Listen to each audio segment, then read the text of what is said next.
And want to stay on that story for a bit. The Senate Committee on Public Accounts and Investments has now shelved the audit report on Kiambu County, demanding a fresh audit. So damning is the report, lifting the lid on budgetary cover-ups by the county to spend money on fictitious accounts.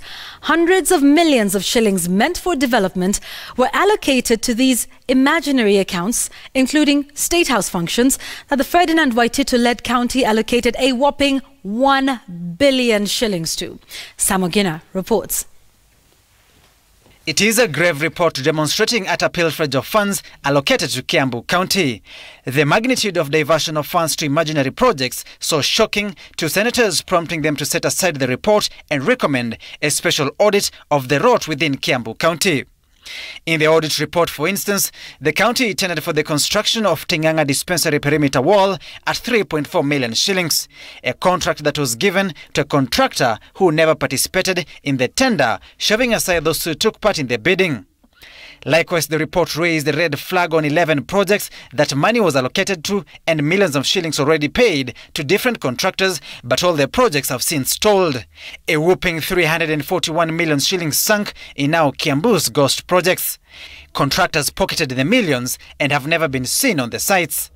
But in utter display of greed and appetite to loot from public coffers, Governor Waititu's office made several ghost budgetary allocations whose beneficiaries remain anyone's guess. Kiambu allocated over 1 billion shillings to State House functions, including 902 million shillings for coordination of State House functions and a further 180 million shillings to benefit retired presidents. This despite clearly State House having its own budget. Interestingly, Governor Waititu appears to be on a diplomacy offensive to ensure Kenya-South Sudan diplomatic relations remain cordial. As such, Kiambu County set aside and paid over 58 million shillings for the Kenya-South Sudan advisory services. Despite free primary education being a function of the national government, with only early childhood development component being devolved, the county has remitted over 793 million shillings for this function. A further 598 million shillings was paid for state corporations' advisory services. This notwithstanding, state corporations are national government agencies. The pilferage now getting to the nerves of Kiambu leaders. Sasa ingine tunajiulizanga gai, kwani Kiambu tulikosea nani? Sasa tulikuwa na Kabogo, tulikuwa tunalia kila siku. Anafanya mambo kivyake.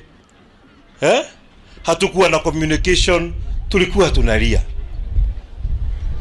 Sasa tunasoma na magazeti ati watu wanaenda kwa ofisi na viondo vya kubeba pesa. Kwani tulianguka kutoka kwa karai ya moto tukaanguka kwa moto yenyewe? Ironically, counties are still pushing for increased budgetary allocations despite such revelations. Samogina, Citizen TV, Nairobi.